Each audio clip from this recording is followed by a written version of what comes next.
NEC 300.4e addresses cables installed in a space formed between floor joists in a building. It specifies that cables installed in this space are considered concealed and protected. However, an exception exists stating that cables installed in a space formed between floor joists are not considered concealed and protected if the space is used for environmental air handling purposes. In the scenario described, the metal-clad cable was installed in a space formed between a corrugated steel roof deck and the top of a steel roof joist. Because this space is not used for environmental air handling purposes, the exception to NEC 300.4e does not apply. Therefore, based on this section alone, the metal-clad cable might appear to be considered concealed and protected. However, NEC 330.17 provides further clarification and restriction. NEC 330.17 explicitly states that metal-clad cables shall not be installed in a location where they will be exposed to physical damage. This is a crucial point. In the incident mentioned, the metal-clad cable was installed in a location where it was, in fact, exposed to physical damage. The screw driven through the roof deck directly impacted the cable, leading to the electrocution. Therefore, regardless of whether the space might be considered concealed and protected under NEC 300.4e, the installation of the metal-clad cable was not in compliance with NEC 330.17 because it was subject to physical damage. The key takeaway here is the importance of considering all applicable code sections when planning and executing electrical installations. While NEC 300.4e might seem to allow the installation based on the space's characteristics, NEC 330.17 supersedes this by prohibiting installations where the cable is vulnerable to physical damage.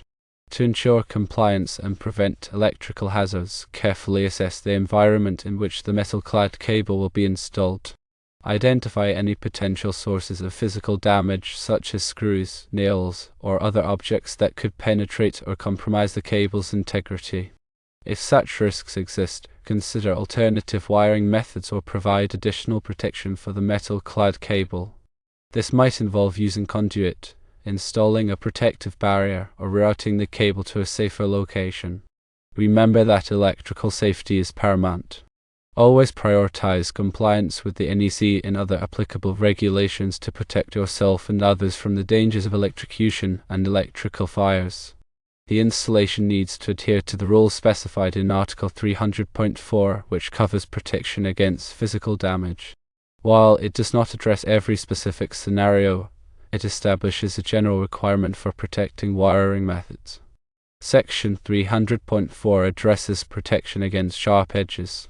Section 300.4b covers protection against physical damage from nails and screws. Section 300.4c covers cables and raceways installed through metal framing members.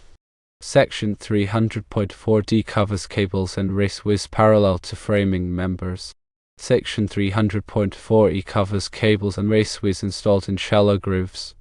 Because the screw penetrated the cable, it is a violation of 330.17 that says metal-clad cable shall not be installed in a location where they will be exposed to physical damage. Furthermore, let's consider other potential implications and preventative measures. Firstly, proper inspection is crucial. Before, during, and after the installation, a qualified electrician should inspect the cable routing to ensure it complies with all applicable codes and standards. This includes verifying that the cable is adequately supported, protected from physical damage, and not exposed to excessive heat or moisture. Secondly, consider alternative wiring methods. In situations where the risk of physical damage is high, consider using alternative wiring methods that offer greater protection. For example, rigid metal conduit or intermediate metal conduit provides a robust enclosure for conductors, safeguarding them from impacts and penetrations. Another option is to use armored cable type AC, which has a metallic sheath that offers better protection than metal-clad cable. Thirdly, implement physical barriers. If the metal-clad cable must be installed in a location where physical damage is a concern, install physical barriers to protect it. This could involve using metal plates, sleeves, or other protective devices to shield the cable from potential impacts. Fourthly, ensure proper fastening and support. Securely fasten and support the metal-clad cable to prevent it from moving or sagging, which could increase its vulnerability to physical damage. Use appropriate cable ties, straps, or clamps that are designed for the cable type and size. Fifthly, educate workers about electrical safety. Provide comprehensive training to all workers involved in the installation process, emphasizing the importance of electrical safety and code compliance. Make sure they understand the potential hazards associated with damaged cables and the steps they can take to prevent accidents. Sixthly, use appropriate screws and fasteners. When installing roofing materials or other components near electrical cables, use screws and fasteners that are specifically designed to avoid penetrating the cables. Shorter screws or those with blunt tips can reduce the risk of accidental damage. Seventhly, consider dirtying conductors. Although not directly related to physical damage, it's important to consider the ampacity of the conductors within the metal-clad cable. Ensure that the conductors are properly sized for the load they will carry and that they are deaerated if necessary to account for ambient temperature or other factors that could affect their ability to dissipate heat. The NEC provides tables and guidelines for deaerating conductors in various conditions. Eighthly, follow manufacturer's instructions. Always follow the manufacturer's instructions for installing and terminating metal-clad cable and related component. The manufacturer may provide specific recommendations for protecting the cable from physical damage or other environmental factors. Ninthly, conduct regular maintenance. After the installation is complete, conduct regular maintenance inspections to identify any signs of damage or deterioration. Look for cuts, abrasions, or other signs of wear on the cable jacket. If any damage is found, repair or replace the cable immediately. Tenthly, document the installation. Keep a record of the installation, including the cable routing, the type of cable used, and any protective measures that were implemented. This documentation can be helpful for future maintenance or troubleshooting. The analysis of this situation highlights the importance of a thorough understanding and application of the NEC. It also emphasizes the need for careful planning, execution, and inspection of electrical installations to prevent accidents and ensure the safety of workers and the public. Consider the specific requirements outlined in Article 300.4, which deals with protection against physical damage to electrical conductors and equipment. This article provides detailed guidelines for protecting cables and raceways in various situations, including those where they are exposed to physical damage from nails, screws, or other objects. Also, review Article 330, which specifically addresses metal-clad cable. This article covers the uses permitted and not permitted for metal-clad cable, as well as installation requirements and other important considerations. Pay close attention to Section 330.17, which prohibits the installation of metal-clad cable in locations where it is exposed to physical damage. Remember that electrical codes and standards are constantly evolving to address new technologies and safety concerns. Stay up to date on the latest revisions to the NEC and other applicable regulations to ensure that your installations are always in compliance. One should consult with a qualified electrical inspector or engineer to ensure that the installation meets all applicable requirements and is safe for its intended use. Furthermore, a comprehensive risk assessment should be conducted before any electrical work is performed to identify potential hazards and implement appropriate safety measures. This assessment should consider the specific conditions of the installation site, the type of equipment being used, and the qualifications of the personnel involved. The assessment should be documented and reviewed periodically to ensure that it remains relevant and effective. Workers should be trained on the specific hazards associated with the installation and the safety measures that have been implemented. The training should be documented and regularly updated to reflect changes in codes, standards, or work practices. In addition to the NEC, other applicable codes and standards may apply to the installation. These could include local building codes, fire codes, and safety regulations. It is important to be familiar with all of these requirements and to ensure that the installation complies with all of them. Electrical work should only be performed by qualified and licensed electricians who have the necessary training and experience to perform the work safely and in accordance with all applicable codes and standards. The use of unqualified or unlicensed personnel can increase the risk of accidents and code violations.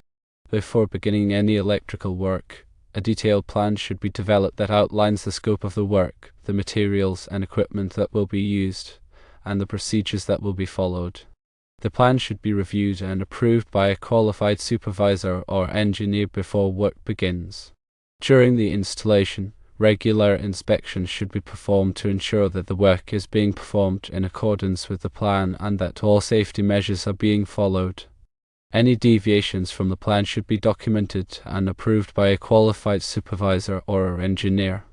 After the installation is complete, a final inspection should be performed to ensure that all work has been completed correctly and that the installation is safe for its intended use. The inspection should be documented and any deficiencies should be corrected before the installation is put into service. Regular maintenance should be performed on the electrical system to ensure that it remains in good working order and that any potential problems are identified and corrected before they can cause accidents or equipment failures. Maintenance should be performed by qualified personnel and should be documented in a maintenance log. In the event of an electrical accident or incident, a thorough investigation should be conducted to determine the cause of the accident and to identify any steps that can be taken to prevent similar accidents from occurring in the future. The investigation should be documented and the findings should be shared with all relevant personnel. By following these guidelines and best practices, it is possible to minimize the risk of electrical accidents and to ensure that electrical installations are safe, reliable, and compliant with all applicable codes and standards. The most important thing is to always prioritize safety and to never take shortcuts or compromise on quality. Metal-clad cable is commonly used in residential, commercial, and industrial buildings for power distribution, lighting, and control circuits. The cable consists of insulated conductors encased in a flexible metallic sheath which provides mechanical protection and a grounding path. Metal-clad cable offers several advantages over other wiring methods, including ease of installation, flexibility, and resistance to physical damage. However, metal-clad cable also has some limitations, such as its susceptibility to corrosion in wet or corrosive environments. Metal-clad cable is typically installed in accordance with the NEC, which provides detailed requirements for its use and installation. These requirements cover topics such as conductor sizing, overcurrent protection, grounding, and support. Metal-clad cable is available in a variety of sizes and types to meet the needs of different applications. The size of the cable is determined by the ampacity of the conductors, which is the amount of current that the conductors can safely carry. The type of cable is determined by the insulation material and the metallic sheath. When selecting metal-clad cable, it is important to consider the specific requirements of the application, including the voltage, current, ambient temperature, and environmental conditions. It is also important to select a cable that is listed and labeled by a recognized testing laboratory such as Underwriters Laboratories or Canadian Standards Association. Metal-clad cable should be installed by qualified and licensed electricians who have the necessary training and experience to perform the work safely and in accordance with all applicable codes and standards. Metal-clad cable should be supported at intervals not exceeding 6 feet and should be securely fastened to walls, ceilings, or other structural members. Metal-clad cable should not be installed in locations where it is exposed to physical damage, such as in areas where it is likely to be struck by vehicles or equipment. Metal-clad cable should be protected from corrosion in wet or corrosive environments. This can be accomplished by using a cable with a corrosion-resistant sheath or by installing the cable in a conduit or raceway. Metal-clad cable should be grounded in accordance with the NEC. This is typically accomplished by connecting the metallic sheath to a grounding electrode conductor. Metal-clad cable should be inspected regularly for signs of damage or deterioration. Any damaged or deteriorated cable should be repaired or replaced immediately. The goal of understanding these concepts is to allow one to select the correct cable for the application. There are many options for installations, but one must carefully plan out the types of cables and their protection, and always call a certified electrician